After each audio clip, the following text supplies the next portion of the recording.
Yang juga menjadi sorotan saudara, Prada Luki Namo, prajurit TNI yang diduga dianiaya seniornya akan dimakamkan siang ini di Pemakaman Umum Kapadala, Kupang, Nusa Tenggara Timur.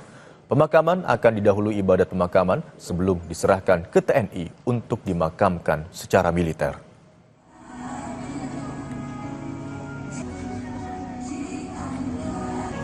Sejumlah kerabat dan kenalan serta keluarga besar telah mendatangi rumah duka. Rencananya, pemakaman jenazah Prada Luki akan dimulai pukul 12 WITA dan menunggu kehadiran keluarga yang masih berada di luar kota. Sementara itu, keluarga berharap proses kematian Prada Luki diproses secara transparan. Prada Luki meninggal dunia pada 6 Agustus lalu setelah sebelumnya sempat dirawat selama 4 hari di RSUD Airamo, Nagekeo.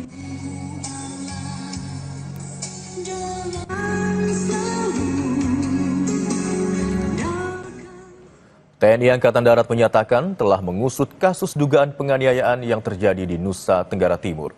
Sebanyak lebih dari 24 personel yang terdiri dari terduga pelaku dan saksi saat ini sedang menjalani pemeriksaan intensif di Detasemen Polisi Militer di Kupang.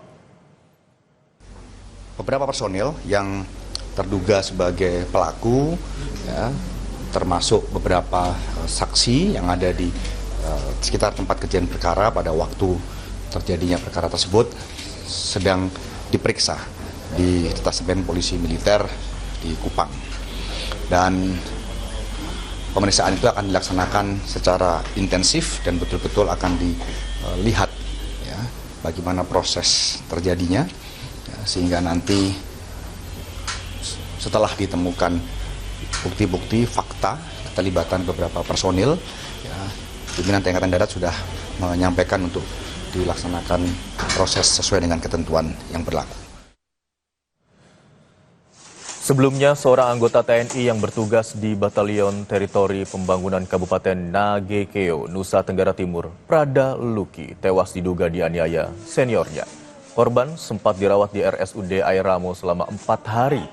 Ayah korban menduga anaknya meninggal akibat dianiaya seniornya di dalam asrama batalion. Akibat kejadian ini, ayah korban yang juga anggota TNI menuntut keadilan.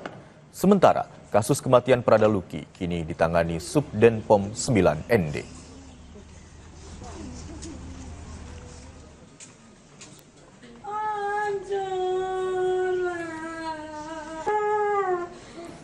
Informasi terkini soal prajurit TNI yang tewas diduga dianiaya seniornya. Kini kita sapa jurnalis Kompas TV Citos Natun dari Kupang, Nusa Tenggara Timur. Selamat siang Citos, bagaimana perkembangan pemeriksaan terhadap 20 orang saksi oleh tim investigasi? Selamat siang Imron dan juga saudara. Untuk pemeriksaan para saksi dan juga terduga tersangka yang sementara sedang dijalankan oleh Subdenpom ND karena memang sejak tanggal kematian Prada Luki sendiri tanggal 6 kemarin Subdenpom ND telah bergerak ke Kabupaten Nagekeo untuk melakukan pemeriksaan sejumlah saksi yang memang diduga itu terlibat dalam proses penganiayaan yang terjadi pada almarhum Prada Luki Namo. Dan sampai saat ini memang Kodam Udayana telah memberi pernyataan bahwa masyarakat tidak boleh termakan oleh hoax ataupun isu-isu yang beredar di luar karena memang sampai saat ini Kodam Udayana 9 juga telah membentuk tim investigasi khusus untuk melakukan proses penyelidikan dan investigasi atas kasus ini. Dan sampai saat ini Kodam Udayana 9 sendiri tengah melakukan pemeriksaan terhadap 20 orang saksi dan sampai saat ini tim sedang bekerja karena itu diharapkan untuk para warga tidak termakan hoax ataupun isu-isu yang berkembang di luar. Dan untuk lebih jelasnya, Imron dan juga saudara, kita dengar pernyataan dari Wakapendam Kodam 9 Udayana, Letkol Infantri Amir Sarifudin. 20 orang ini ya satu satuan.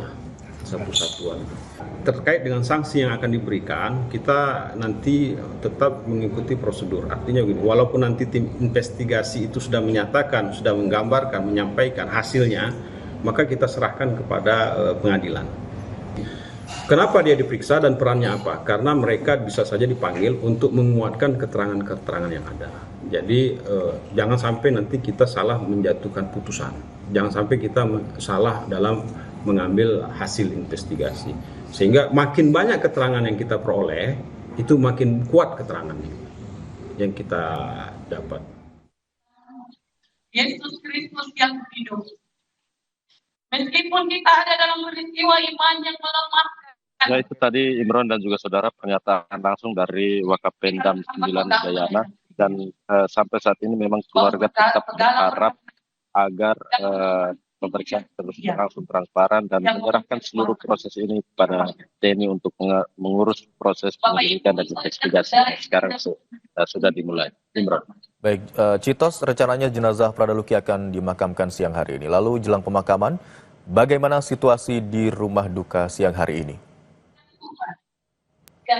Baik Imron, untuk rencana pemakaman sendiri memang saat ini sedang berlangsung upacara ibadat pemakaman yang dipimpin oleh pendeta gereja setempat, dan memang sejak siang tadi kami memantau ada ratusan warga, keluarga, anggota TNI dan juga kerabat Habetolan yang datang untuk mengikuti ibadat pemakaman ini. Dan rencananya siang ini jenazah dari almarhum Prada Luki sendiri akan dimakamkan di pemakaman umum Kapadala Kupang yang sudah disiapkan oleh keluarga, dan sebelumnya sebelum pemakaman akan diadakan upacara militer begitu sebagai bentuk penghormatan terakhir kepada prajurit TNI Prada Luki Namo.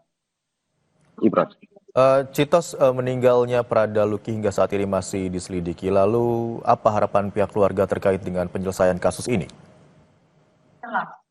Baik, Imran, untuk penyelesaian kasus ini sejak tanggal 6 kemarin, ayah dan ibu serta keluarga dari almarhum Prada Luki meminta agar proses penyelidikan dan investigasi ini berlangsung transparan dan tidak menutup segala fakta yang terjadi di Kabupaten Nagekeo tempat Prada Luki bertugas, yakni di Batalion Wakangamere, sebuah batalion baru yang baru dibentuk 1 bulan belakangan, dan memang keluarga meminta agar proses investigasi dan penyelidikan dapat membuahkan hasil yang baik, dan keluarga bahkan meminta para terduga pelaku bisa dihukum dengan hukuman yang setimpal.